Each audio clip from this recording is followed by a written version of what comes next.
विलियन के पार्ट 2 में और पार्ट 3 में हम इन सब के बारे में पढ़ चुके हैं। आज हम इन सब पे बेस्ड क्या करने वाले हैं, न्यूमेरिकल्स करने वाले हैं। तो आज का सेशन इम्पॉर्टेंट है, तो हमें ये पता चल जाएगा कि न्यूमेरिकल्स किस तरीके से पूछे जा सकते हैं। एक चीज़ ध्यान रखना कि जितने भी ये तुमने पढ़े हैं, इन सब के जो फार्मूले हैं उनको एक जगह पे ज़रूर लिख लेना। एक जगह पर लिख करके उन सभी को क्या करना है, तुमको याद करना है।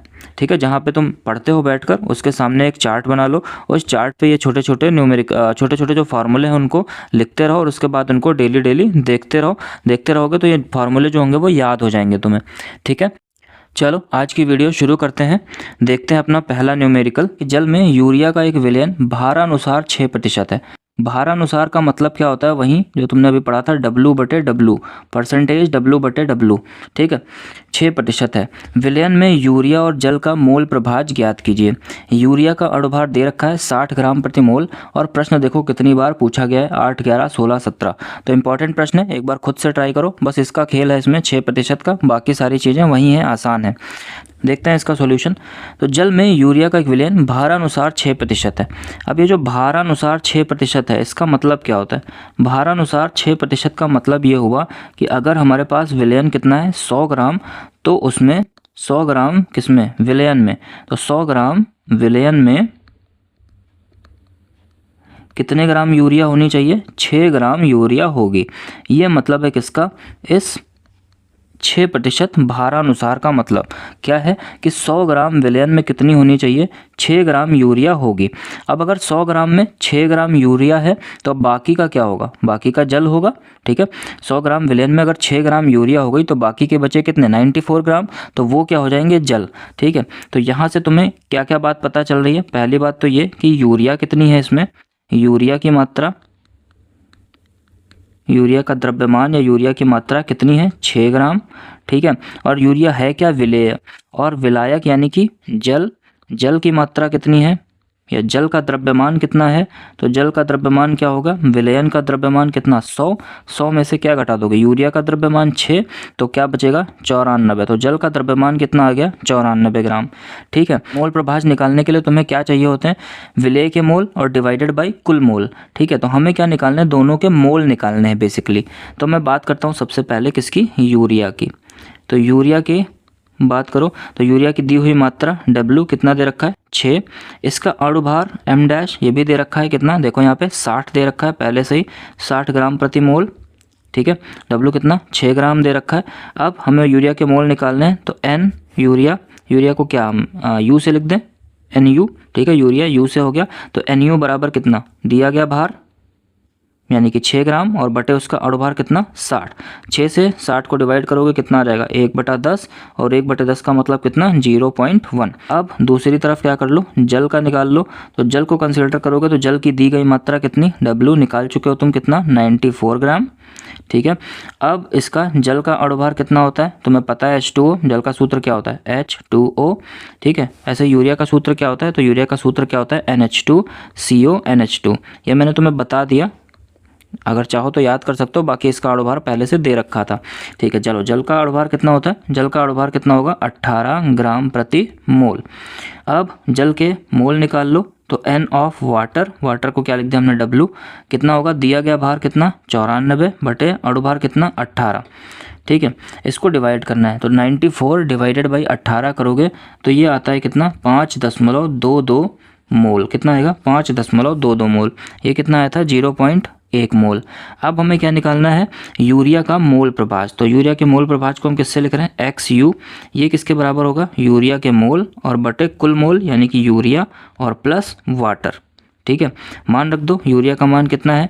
NU का मान कितना है? 0.1 बटे नीचे कितना? 0.1 प्लस 5.22।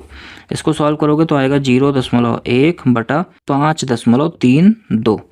ठीक है, अब 5.32 से इसको जब डिवाइड करते हैं हम, तो 5.32 से डिवाइड करने पर इसका आंसर आता है 0.0188। ये आते हैं इसके मोल प्रभाज। सॉल्व करके देखना है इसको। ठीक है, पॉइंट हटाओगे तो आएगा 10/532। 532 से 10 को अगर भाग करोगे तो आंसर क्या आएगा? 532 से तुम्हें क्या करना है, 10 को भाग करना है, अपने आप भाग करना। 532 से 10 को भाग करोगे तो आंसर आएगा 0.0188। ठीक है, चलो दूसरा जल के मोल निकालते हैं। वाटर के लिए W लिख लो, x ऑफ W क्या हो जाएगा, n of W divided by n of W और प्लस n ऑफ U। ठीक, तो n ऑफ W कितना है 5.22 डिवाइडेड बाई 5.22 प्लस कितना 0.1, ऐड करोगे आएगा 5.22 डिवाइडेड बाई ये कितना 5.32। इसको सॉल्व करोगे 5.32 से अगर 5.22 को भाग करोगे तो ये आएगा आंसर 0.9812। ठीक है, 0.98 के समथिंग आता है। सॉल्व करके देखना, भाग करके ये सारी चीज़ें तुम्हें अपने आप करनी है। कैलकुलेशन जितना ज़्यादा करोगे उतना ज़्यादा तुम्हारा माइंड तेज होगा, तो कैलकुलेशन से भागना नहीं। 532 से 522 को भाग करोगे तो 0.9 आएगा ही। ठीक है, देख सकते हो तुम 532 उससे थोड़ा सा छोटा क्या है 522, तो भाग करोगे तो 0.9 समथिंग तो आएगा ही। ठीक है, अब अगर इन दोनों को ऐड करो तो तुम इन दोनों को ऐड करके भी देख सकते हो, एक ही आंसर आएगा। ठीक है, देख लो चाहो तो 8 और 2 कितने हो गए 10, 8 1 9 और 1 कितना हो गया 10, 8 और 1 ये 9 10 और 9 और 1 कितना हो जाएगा 10। तो इन दोनों का आंसर क्या आएगा, जोड़ करके अगर देखोगे तो एक ही आएगा। ठीक है, तो ये चेक करने का तरीका होता है कि अगर दोनों मूल प्रभाज का योग कितना आ जाए, एक आ जाए, तो इसका मतलब हमने आंसर क्या किया है, सही निकाला है। ठीक है, प्रैक्टिस क्वेश्चन नेक्स्ट। 1 लीटर 93%, पहले अपने आप ट्राई करना, फिर देखना, वीडियो पॉज करके पढ़ लो प्रश्न को और अपने आप ट्राई करो, उसके बाद देखना सॉल्यूशन जो मैं कर रहा हूँ। 1 लीटर 93% H2SO4 विलयन भार बटा आयतन दे रखा है इसने, भार बटा आयतन की मोललता ज्ञात कीजिए। विलयन का घनत्व दे रखा है 1.84 ग्राम प्रति मिलीलीटर। ठीक है, चलो नोट करते हैं कि क्या क्या पहले दे रखा है। तो सबसे पहले दिया हुआ है 93%, 93%, और ये कैसा है, भार बटे आयतन यानी कि W बटा V। ठीक है, कौन सी चीज़ है, H2SO4। अब इसका मतलब क्या हुआ, तो इसका मतलब ये हुआ कि जो 93% लिखा हुआ है, इसका मतलब क्या हुआ, तो इसका मतलब ये हुआ कि 100 मिलीलीटर, कितना 100 मिलीलीटर अगर हम क्या ले लें, विलयन ले लें, तो 100 मिलीलीटर विलयन में कितने ग्राम होने वाली है, 93 ग्राम क्या है, H2SO4 है, क्या है 93 ग्राम H2SO4 उपस्थित है। ठीक है, आयतन कितना दे रखा है 100 मिलीलीटर, H2SO4 की मात्रा कितनी दे रखी है 93 ग्राम।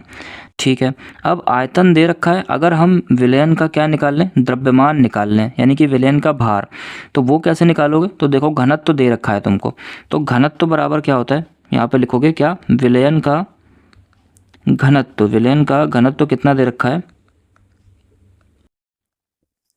1.84 ग्राम प्रति मिलीलीटर।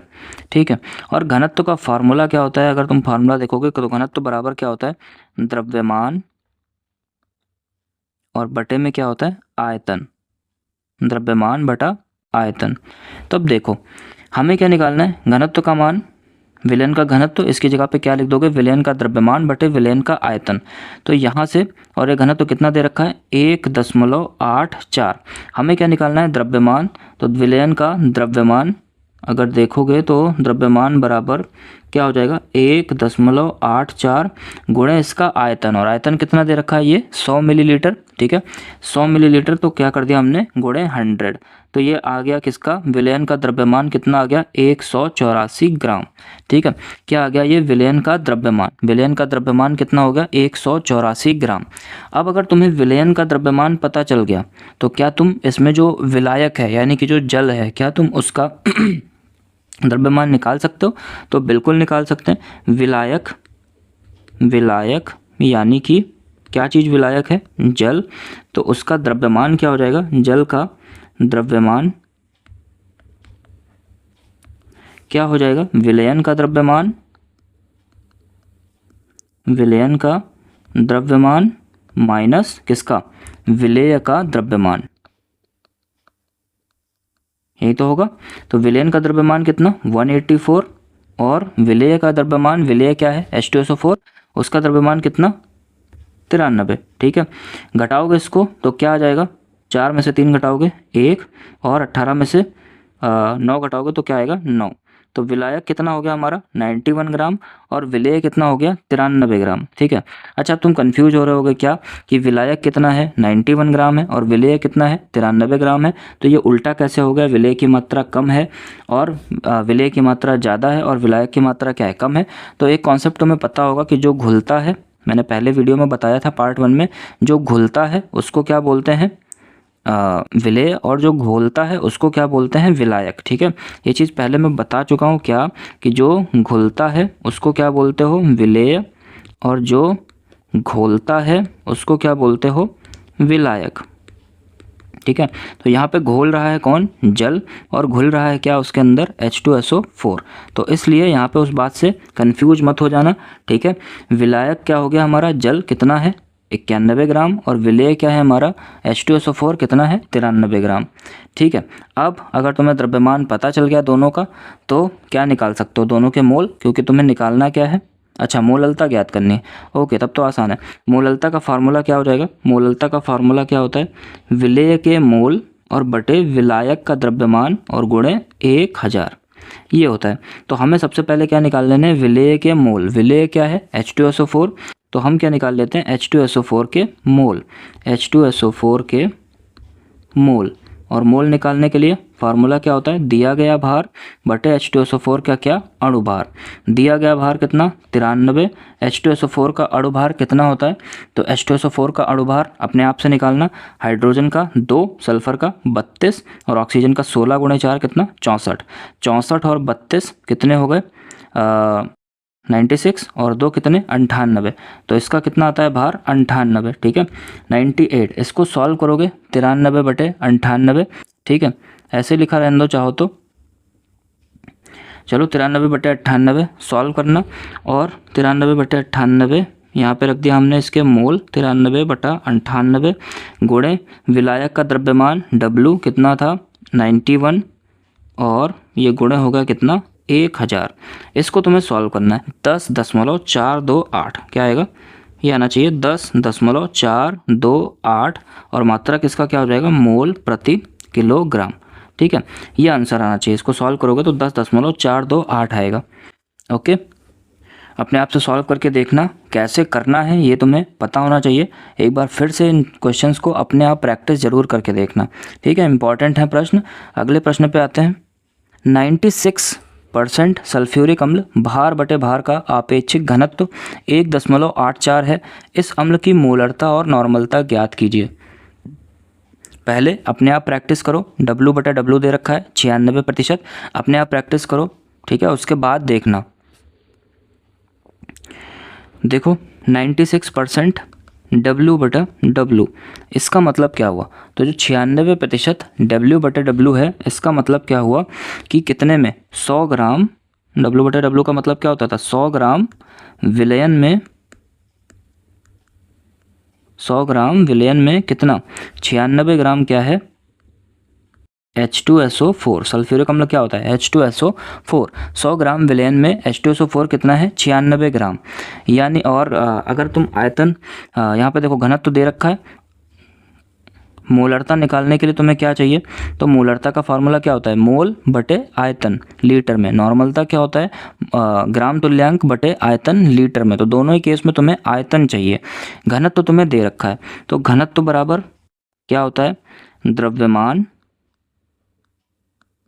विलयन का द्रव्यमान और बटे आयतन किसका विलयन का आयतन।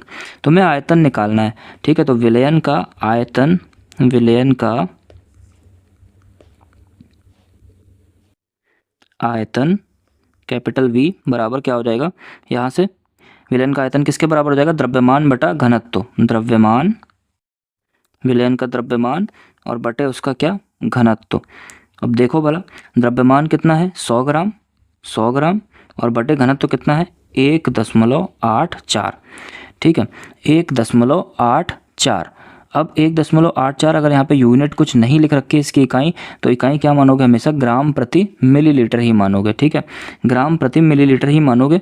और इसको सॉल्व करोगे तो कितना आएगा 54.34 मिलीलीटर ये आता है। इसको सॉल्व करोगे तो 54.34 मिलीलीटर आता है। सॉल्व करने के लिए तुम्हें क्या करना है, दशमलव को हटाओगे, यहाँ 2 जीरो बढ़ जाएंगे, फिर 184 से तुम्हें 10,000 को भाग करना होगा। भाग करोगे तो 54.34 मिलीलीटर आता है। ठीक है। अब अच्छा, एक चीज़ और ध्यान देना, मोलरता में भी आयतन क्या किस में लिखते हो, लीटर में, और नॉर्मलता में भी जो बटे में आयतन होता है उसको लीटर में लिखते हो। तो इसको क्या करो, यहीं पे लीटर में बदल लो। तो लीटर में बदलने के लिए अगर मिलीलीटर को लीटर में बदलोगे तो 1000 से हमें क्या करना पड़ता है यहाँ पे, भाग। ठीक है। तो 1000 से अगर मिलीलीटर को लीटर में तुम्हें बदलना है तो तुम्हें क्या करना पड़ेगा, इसको 1000 से भाग करना पड़ेगा। और अगर इसको 1000 से भाग करोगे तो 1 2 ये कट गए, यहाँ पे दशमलव आ गया, फिर एक और हटाओगे तो क्या होगा, 1 दर्जे बाद। यानी कि आंसर क्या आने वाला है, तो आंसर आएगा तुम्हारा 0.054 क्या लीटर। ये हो गया, ये हमारे काम आएगा अभी आयतन निकालेंगे जब मोलरता। और मोलरता निकालने के लिए तुम्हें एक और चीज़ चाहिए, क्या, मोल। ठीक है। तो सबसे पहले क्या करो, मोल्स निकाल लो। तो अब क्या करो, मोल निकालो। तो मोल बराबर क्या होता है, दिया गया भार, ठीक है, और बटे क्या, अणु भार। तो दिया गया भार कितना है, ये देखो 96 ग्राम, बटे H2SO4 का अणु भार कितना आता है, तो H2SO4 का अणु भार कितना आता है, 98। कितना आता है, 98। मोलरता तुम्हें निकालनी है, तो मोलरता बराबर क्या हो गया, मोलरता बराबर मोल कितने, 96/98 गुणे आयतन। आयतन किस में, लीटर में, तो 0.054। सॉल्व करो। इसको सॉल्व करेंगे तो ये आंसर आएगा कितना, 18.024 मोल प्रति लीटर। ठीक है। ये इसका आंसर आएगा। इसकी मोलरता कितनी आएगी, 18.024 मोल प्रति लीटर। अब तुम्हें एक और चीज़ निकालनी थी, क्या, नॉर्मलता। तो नॉर्मलता क्या करोगे, पूरा फार्मूला लगाओगे, नहीं, इसीलिए वो संबंध जो था वो बहुत ज़रूरी था। अब तुमने एक संबंध पढ़ा था क्या, कि नॉर्मलता बराबर क्या होता है, मोलरता और गुणे क्या, जेड। ये वाला संबंध तुमने पढ़ा था। अब जेड क्या होता था यहाँ पे, आवेश गुणांक। क्या होता था, आवेश गुणांक। ये चीज़ तुम पहले से पढ़ चुके हो। जेड क्या होता है, आवेश गुणांक। और आवेश गुणांक H2SO4 के लिए कितना हो जाएगा, तो तुम्हें पता है अगर H2SO4 को तोड़ोगे तो ये क्या बनेंगे, 2H+ और SO4 कितने, 2-, यानी कि 2 ही क्या है इसमें, धनात्मक आवेश, और 2 ही क्या है इसमें, ऋणात्मक आवेश। तो जेड का मान क्या हो गया, 2। ठीक है। तो नॉर्मलता बराबर क्या आ जाएगी, मोलरता का मान कितना, 18.024, और गुणे जेड का मान कितना, 2। 18 दूणे कितना, इसको गुणा करोगे तो 2 चौके 8, 2 दूनी 4, 0, और 18 दूना कितना, 36। और ये इसका मात्रक क्या होता है, ग्राम तुल्यांक प्रति लीटर। ठीक है। ये हो गई क्या, नॉर्मलता। मोलरता कितनी, 18.024, और नॉर्मलता कितनी हो गई, 36.048 ग्राम तुल्यांक प्रति लीटर। ठीक है। तो बार बार करने की ज़रूरत नहीं है, छोटे छोटे संबंध अगर तुम्हें याद हैं तो आसानी से कर ले जाओगे। ठीक है। नेक्स्ट अगले प्रश्न पे आते हैं। एक सल्फ्यूरिक अम्ल विलयन की मोललता की गणना कीजिए जिसमें जल का मोल प्रभाज कितना है, 0.85। अब सोचोगे, अरे इसमें तो केवल एक ही चीज़ दे रखी है, तो कैसे हम निकालेंगे मोललता। ठीक है। यही सोच रहे होगे कि कैसे निकालोगे मोललता। तो देखो, ये बहुत ही आसान प्रश्न है। तुमने एक चीज़ पढ़ी थी कि किसी भी विलयन में उपस्थित समस्त घटकों का मोल प्रभाज कितना होता है, 1। ठीक है। तो देखो, विलयन है हमारे पास, और इस विलयन में क्या क्या चीज़ें हैं, सल्फ्यूरिक अम्ल है, और दूसरा क्या है, जल है। ठीक है।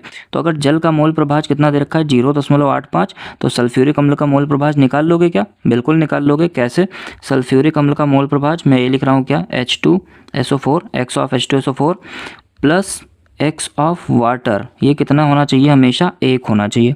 अब X ऑफ वाटर यानी कि जल का मोल प्रभाज तुम्हें दे रखा है कितना, 0.85। तो X ऑफ यहाँ से H2SO4 क्या हो गया, 1 माइनस, इसको इधर भेजोगे 0.85। सॉल्व करोगे कितना आएगा, 0.15, है ना, 0.15। ये क्या हो गए, जल H2SO4 के क्या हो गए, मोल हो गए। हमें क्या निकालनी है, उस विलयन की मोललता। मोल प्रभाज कितना आ गया, 0.15। अगर तुम्हें मोल प्रभाज पता चल गया तो क्या तुम यहाँ से मोललता निकाल पाओगे। निकालने के लिए तुम्हें क्या चाहिए होंगे, H2SO4 के मोललता निकालने के लिए क्या चाहिए होंगे, H2SO4 के मोल चाहिए होंगे तुम्हें। ठीक है। तो मोल कैसे निकालोगे। अब X ऑफ H2SO4 क्या होता है, तो X ऑफ H2SO4 होता है क्या, N of H2SO4 divided by कुल मोल कितने, N ऑफ H2SO4 और प्लस N ऑफ W बराबर कितना है, 0.15। यही तो है ना। ठीक है भाई।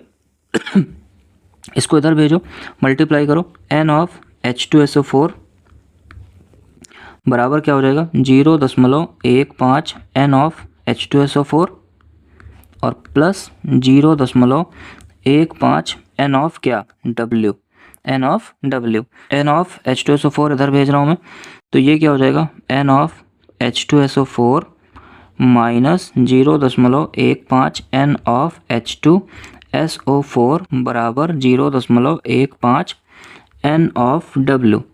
यही हुआ, ठीक है। ये कितना आ जाएगा 0.85 n ऑफ H2SO4 बराबर 0.15 n of W।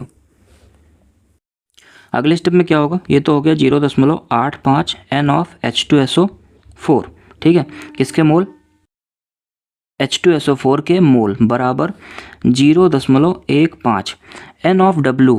n of W का मतलब ये क्या हुआ, जल की दी गई मात्रा, ठीक है। उसको हमने मान लिया क्या, विलायक कौन है हमारा, जल, और जल की क्या हो गई दी गई मात्रा और बटे जल का अणुभार। तो अणुभार जल का कितना होता है 18, ठीक है। मोल कैसे निकालते हो, मोल बराबर क्या होता है, मोल बराबर क्या होता है दिया गया भार और बटे उसका अणुभार, यही तो होता है। तो जल के मोल अगर मैं निकालने हैं तो जल की मात्रा हो गई, जल क्या है हमारा विलायक है, ये चीज़ ध्यान देना, और बटे उसका क्या हो गया अणुभार, तो W बटे अणुभार। अब इस W को मैं इधर भेज दूँ, n of H2SO4 divided by क्या W, ठीक है, बराबर कितना 0.15 बटे 18 और ये गुणे 0.85 इधर भेज दिया 0.85, ठीक। अब देखो ये H2SO4 बटे विलायक का भार, n ऑफ H2SO4 बटे विलायक कितना W और गुणे उसका कितना 1000 बराबर 0.15 गुणे 1000 बटे 18 गुणे 0.85। और ये देखो ये क्या बन गया, ये फार्मूला बन गया तुम्हारा, विलेय के मोल बटे विलायक का भार किसमें, किलोग्राम में। अगर किलोग्राम में नहीं है तो किससे गुणा करते हो 1000 से, तो ये क्या बन गया फार्मूला बन गया। और इस फार्मूले को क्या लिख सकते हो, मोललता का फार्मूला है, तो स्मॉल m ऑफ H2SO4 बराबर इसका मान निकाल लो। इसको सॉल्व करोगे तो 0.15, देखो पॉइंट से पॉइंट तो पहले हट जाएगा, फिर 5 तियाँ 15, 5 तियाँ 15 और ये 17 पचे 85, क्या आएगा 3000 बटे 18 गुणे 17। ये सॉल्व करना है तुम्हें। m ऑफ H2SO4 बराबर, इसको सॉल्व करोगे तो आंसर आ जाएगा कितना 9.8 मोल प्रति किलोग्राम। ये इसका आंसर आएगा 9.8 मोल प्रति किलोग्राम। अगर अभी तक का वीडियो पसंद आया हो, ठीक है, तो तुम्हें क्या करना है तुम जानते हो। वीडियो को क्या करोगे, लाइक करोगे, ठीक है, दोस्तों के साथ क्या करोगे, शेयर करोगे और कमेंट में लिखोगे कि हाँ सर समझ आ गया है, अच्छा वीडियो है, ठीक है। तब मैं इसका नेक्स्ट पार्ट लेकर के आऊँगा और नेक्स्ट पार्ट में तुम क्या पढ़ने वाले हो, राउल्ट का नियम, ठीक है, राउल्ट का नियम, हेनरी का नियम, वाष्प दाब, ठीक है, वाष्प दाब में अवनमन, क्वथनांक में उन्नयन, ये सारी चीज़ें अगले वीडियो में पढ़ोगे, ठीक है। अभी तक के लिए इतना काफ़ी है, मिलते हैं फिर नेक्स्ट वीडियो में।